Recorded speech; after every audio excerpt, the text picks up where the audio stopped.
Terminal 4 del aeropuerto Adolfo Suárez, Madrid-Barajas. Agosto de 2021.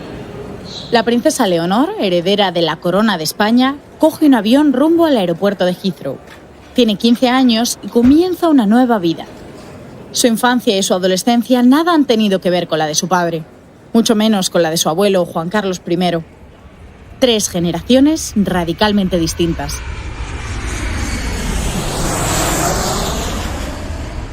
Este es el podcast de Hola sobre vidas reales. La preparación para ser rey en la Casa Real Española.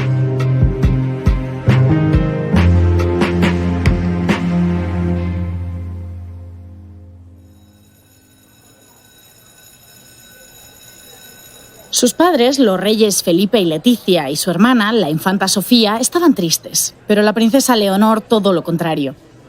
Ese 30 de agosto era el primer día de una nueva etapa con la que había fantaseado desde que se presentó a las pruebas de acceso bajo un seudónimo. En el Reino Unido iba a dejar de ser Alteza Real para convertirse en una más de los 360 estudiantes de 90 nacionalidades que cada año estudian en el Atlantic College.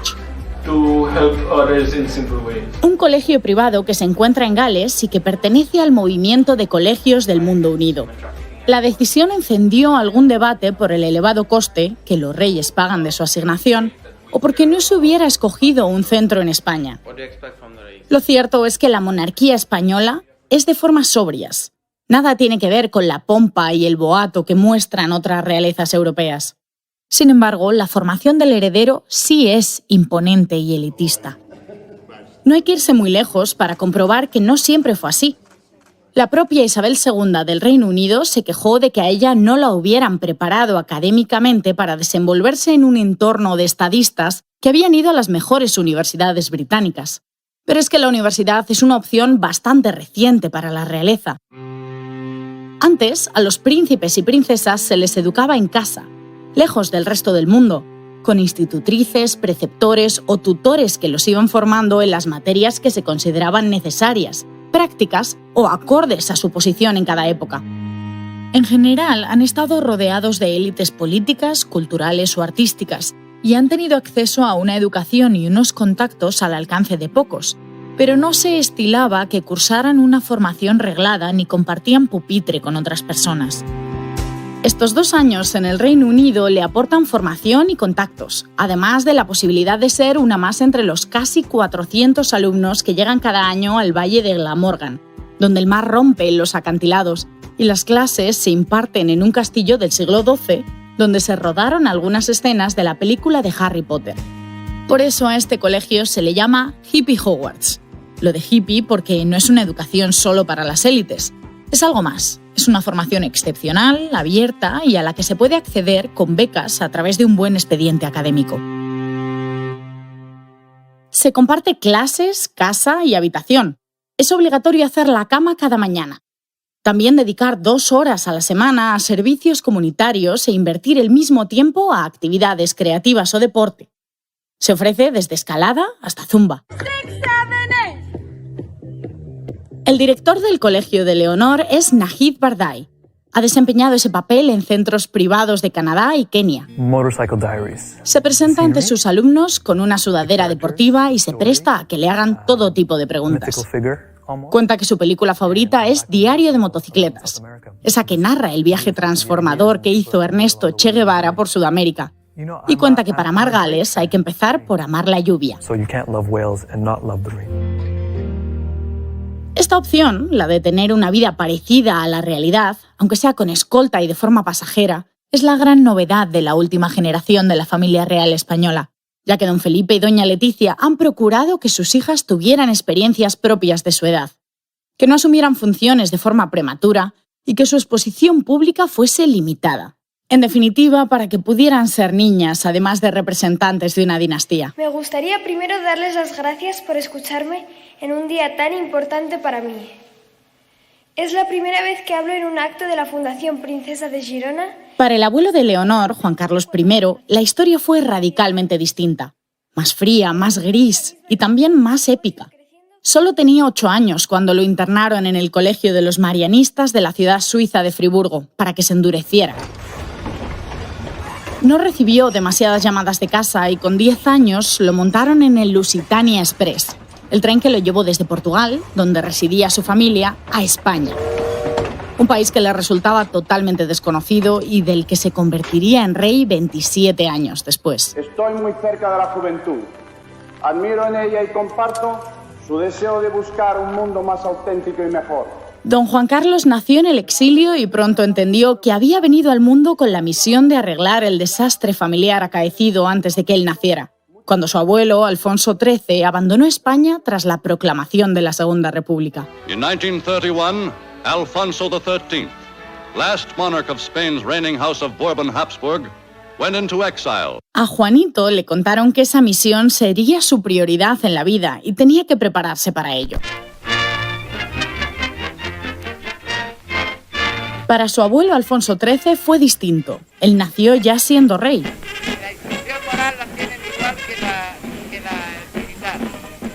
También fue distinto para su padre, don Juan de Borbón, que como tercer hijo varón de Alfonso XIII no estaba destinado a heredar la corona y cumplió su sueño de ser marino antes de convertirse en el legítimo heredero del trono de España en el exilio. Dr. Preston, what sort of position did we put King Juan Carlos in? Don Juan fue una figura clave en la historia de España.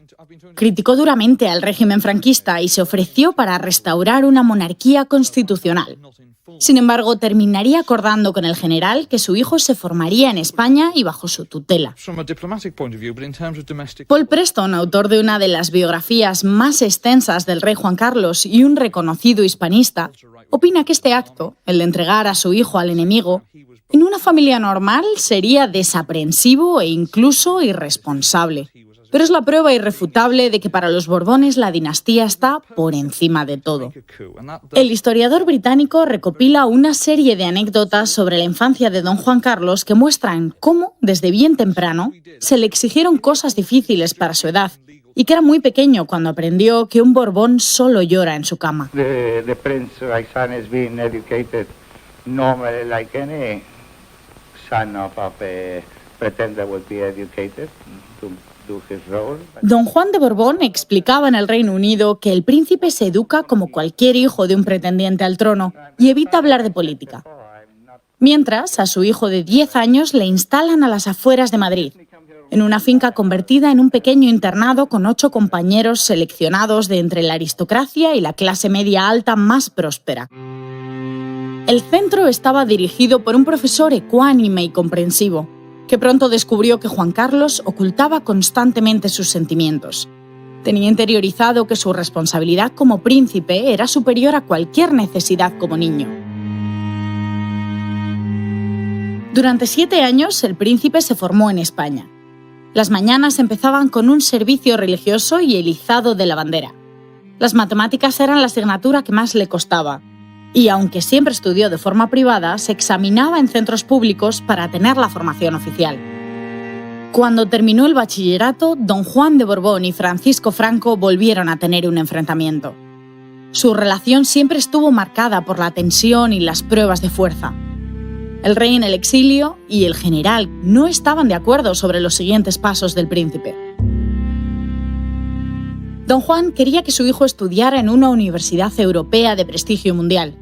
Le gustaba Bolonia o Lovaina, pero Franco opinaba que el príncipe primero tenía que hacer sus estudios militares y después matricularse en una universidad española. Está fuera de lugar que un príncipe que algún día ha de reinar sobre España se eduque en el extranjero. Esta discusión duró meses y ganó el general. Tras su paso por las 3 academias militares, don Juan Carlos cursó un año de Derecho Político Internacional, Economía y Hacienda Pública en la Universidad Complutense de Madrid.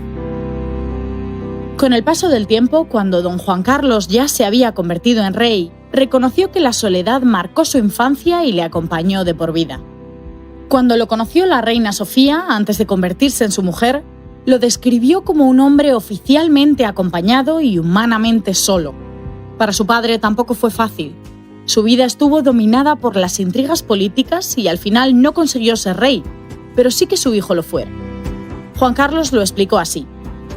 Mi padre tenía un profundo sentido de la realeza. No era crueldad ni falta de sensibilidad. Mi padre sabía que los príncipes deben de ser educados a las duras, si se quiere hacer de ellos hombres capaces de soportar el peso del Estado. Mi padre no cedía a los impulsos de ternura por miedo a hacer de mí un niño mimado. Mi padre era un hombre adusto y tierno a la vez, como son los marinos.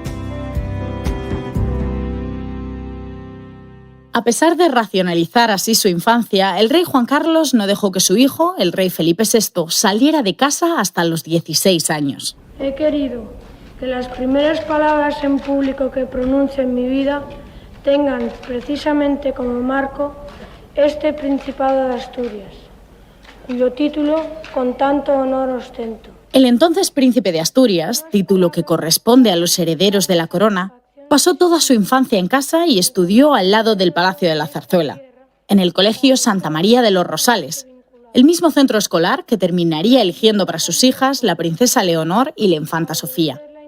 Cuando el príncipe concluyó sus estudios de secundaria, habiendo cumplido ya los 16 años, se marchó a Canadá para estudiar el equivalente al curso de orientación universitaria. Fue la primera vez que salió de casa y fue porque su madre descubrió que entre todos le habían malcriado. Según le contó la reina Sofía a la periodista Pilar Urbano, el joven príncipe tenía tendencia a la comodidad, al capricho y a salirse con la suya. Además, dijo su madre, le gustaba dormir mucho y madrugar poco. Un año antes de marcharse a Canadá, con 15, ya había representado a su padre en el extranjero. Viajó a Colombia junto a Felipe González, entonces presidente del gobierno. Entonces el presidente colombiano era Belisario Betancourt, quien recordaba cómo había sido la llegada del joven príncipe a la ciudad.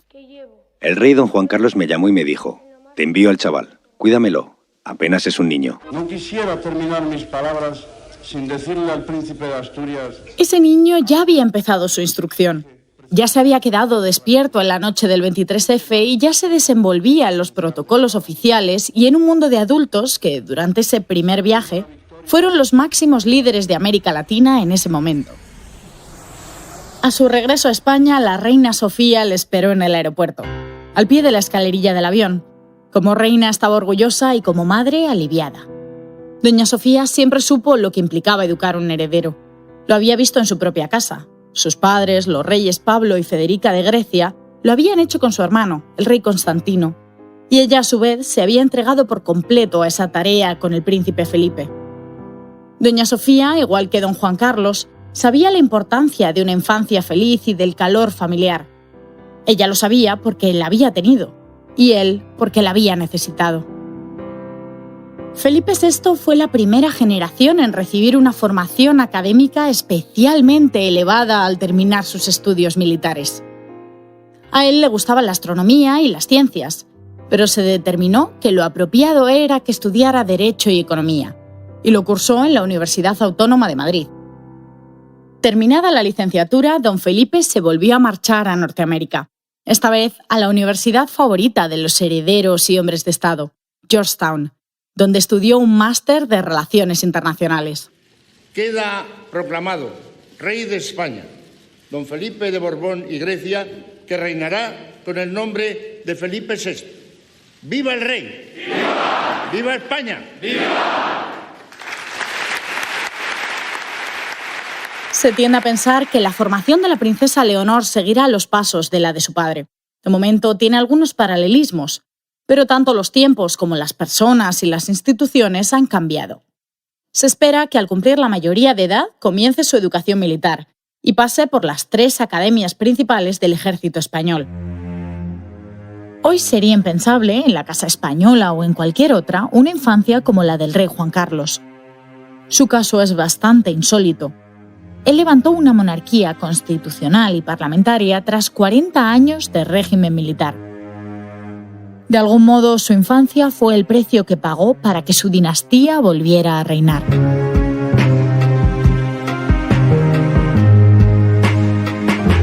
Una idea original de Ola.